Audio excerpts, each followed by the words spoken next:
로마서 8장 24절로 32절 우리 한 절씩 한번 교독해 보시도록 하겠습니다. 제가 먼저 24절을 읽습니다.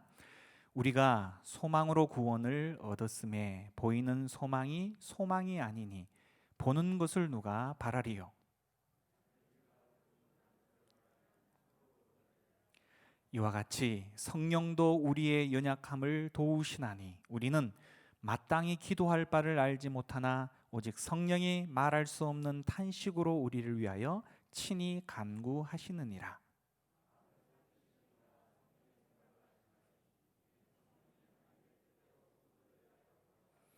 우리가 알거니와 하나님을 사랑하는 자 곧 그의 뜻대로 부르심을 입은 자들에게는 모든 것이 합력하여 선을 이루느니라.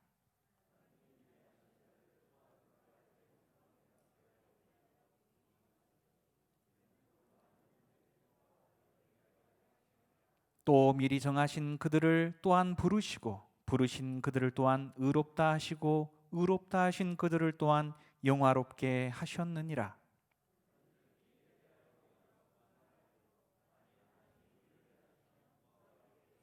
32절 함께 합니다. 자기 아들을 아끼지 아니하시고 우리 모든 사람을 위하여 내주신 이가 어찌 그 아들과 함께 모든 것을 우리에게 주시지 아니하겠느냐. 아멘. 할렐루야. 신약의 우리 초기 교회와 성도들은 여러 가지 어려움에 둘러싸여 있었습니다. 외부적으로는 독립적인 국가로 인정받지 못하는 이 피지배 국가로서의 자유를 잃어버린 모습, 그리고 로마 황제를 숭배해야 하는 그런 강요를 받았습니다. 내부적으로는 또 어땠을까요? 전통과 율법에 사로잡혀서 약속되었던 그 메시아 예수 그리스도를 제대로 알아보지 못한 채 십자가에 처형해 버리고 말았고, 그를 따르는 자들을 지구 끝까지 쫓아서 씨를 말리는 그런 유대인들의 핍박이 바로 내부적인 아픔이었습니다. 당연히 예수 신앙을 갖기 위해서는 그들에게 있어서 핍박과 또한 생활 속에서의 실질적인 손해를 마땅히 감수해야만 했다라는 것이죠. 사도 바울은 이 초기 교회 가운데에 먼저는 유대인의 전통과 율법의 최전선에서 그 누구보다도 앞장서서 그 악랄한 핍박자였다가 바로 이방의 사도로 기적 같은 체험을 통해서 은혜의 복음을 전하는 180도 바뀐 사람이 되었죠.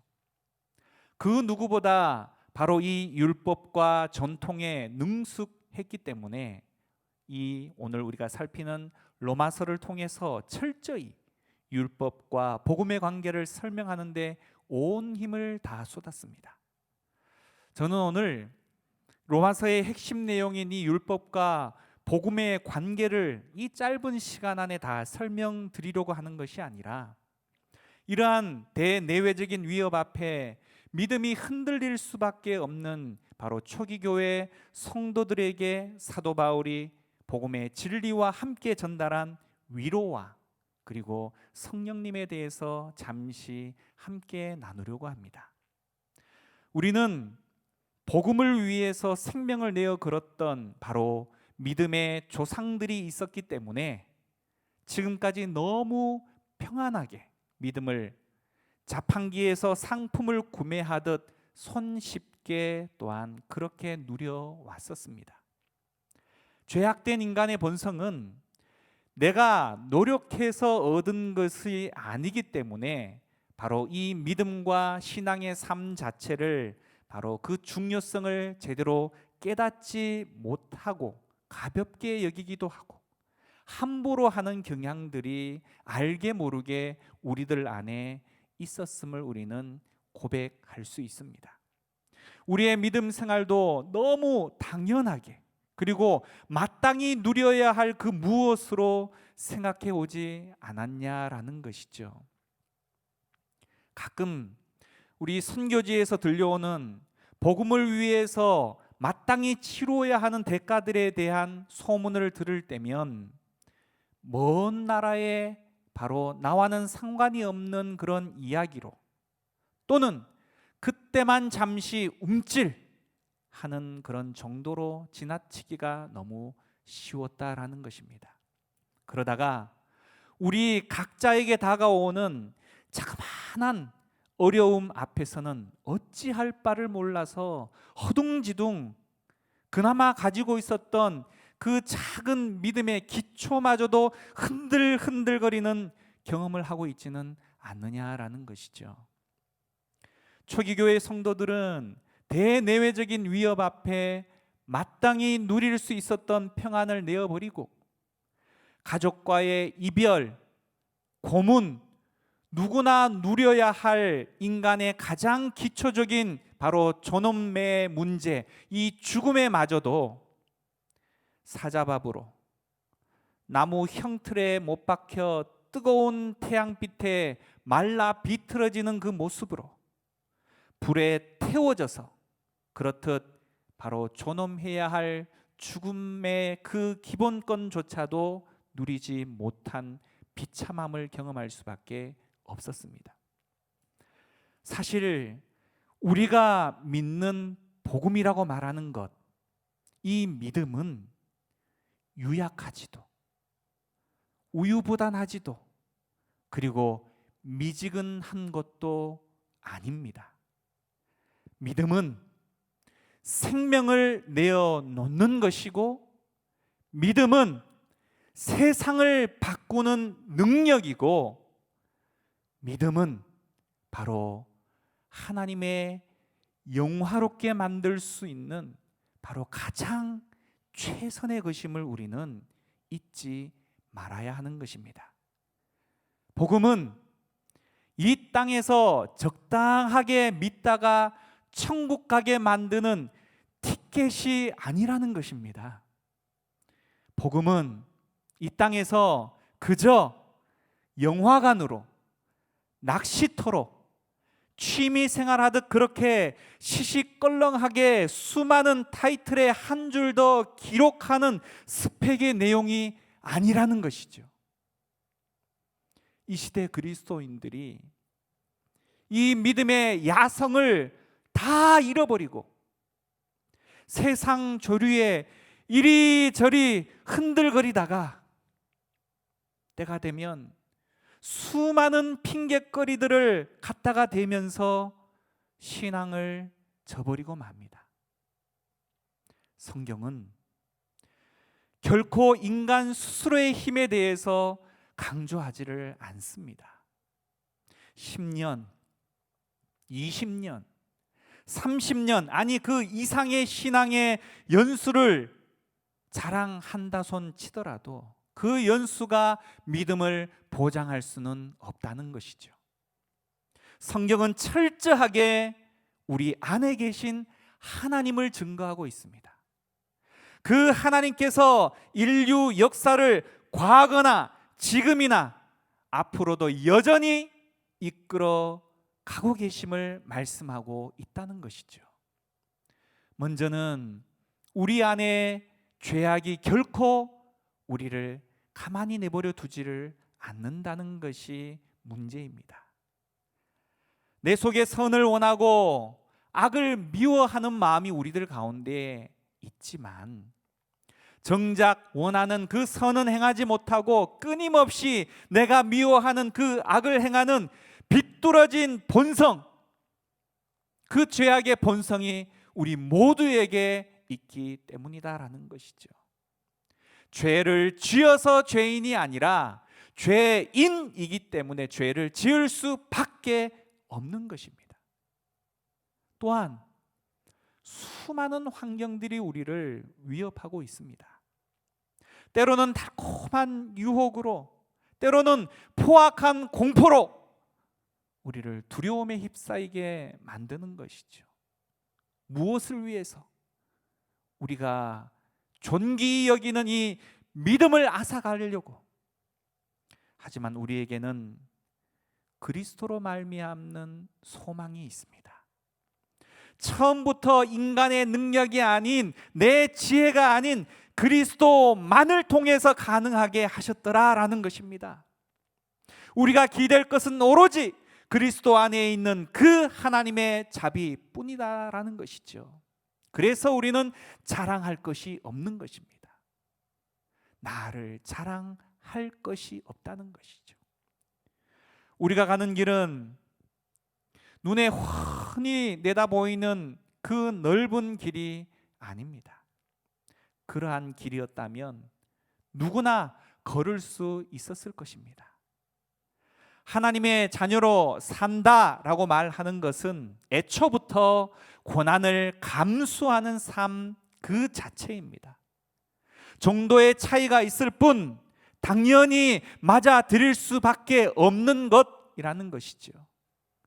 지금 시대는 코로나가 횡행하지만 여러분, 이조차도 언제 끝날지도 모를 일이지만 곧 그것이 지나간다 손 치더라도 또 다른 두려움, 또 다른 어려움들이 우리의 믿음의 삶을 사정없이 흔들어낼 것이고 시험할 것입니다. 결국 이러한 일들을 통해서 하나님께서는 믿음의 사람들을 더욱 단련시키는 일로 사용하실 것입니다. 뿐만 아니라 하나님께서는 이 모든 일들을 통하여서 덕지덕지 붙어서 세상과 닮아가려고 하는 지금 이 시대의 수많은 교회들을 정화시키는 일로 사용하실 것입니다. 또한 하나님의 더 크신 계획이 지금도 여전히 우리는 알 수 없지만 하나님께서 운행하고 계시고 진행하고 계신 중에 있음을 우리는 믿음의 눈으로 바라볼 수 있어야 할 것입니다. 우리는 그분의 뜻을 다 헤아리기엔 너무 미련하고 너무 어리석기 때문에 다 알 수 없지만 하나님의 뜻은 여전히 지금도 살아 역사하시는 것이죠. 우주의 창조자이시자 바로 그 주인이신 하나님을 그래서 어떠한 환경, 어떠한 형편 가운데에서도 신뢰해야 하는 이유가 바로 거기에 있고, 우리가 그 하나님을 신뢰할 수만 있다면 어떠한 형편 가운데에서도 우리는 평안을 말할 수 있고 바로 하나님의 은혜와 사랑과 감사를 이야기할 수 있게 되어질 것입니다. 그래서 예수 믿는 사람과 그렇지 않는 사람의 얼굴의 표정은 달라야 하는 것입니다. 어떠한 형편 가운데에서도 항상 기뻐할 수 있는 힘이 환경에 있는 것이 아니라, 내 힘에 있는 것이 아니라 내 안에 소망을 허락하시는 하나님께 있고 그 줄을 놓지 아니하고 끝까지 붙들 수 있는 것, 그것을 통하여 얻을 수 있는 평안이 우리 안에 있음을 우리는 잊지 말아야 하는 것이죠. 사랑하는 여러분, 소망을 노래합시다. 사랑하는 여러분, 세상은 말할 수 없지만, 세상은 이야기할 수 없지만 그리스도인들은, 성도들은 이 어려움 가운데서도 소망을 말할 수 있어야 합니다. 하나님이 주시는 소망이죠. 세상의 법칙, 세상의 어떤 기준에서의 내용이 아니라 하늘나라의 소망을 이야기할 수 있는 사람들, 그래서 세상 사람들과는 다른 대처, 다른 방안, 다른 삶, 그런 모습을 이야기하고 그런 삶을 살아내는 것. 평상시의 삶은 별반 차이 없이 살아갈 수 있을지 모르겠지만 믿음은 언제 빛이 나는 것입니까?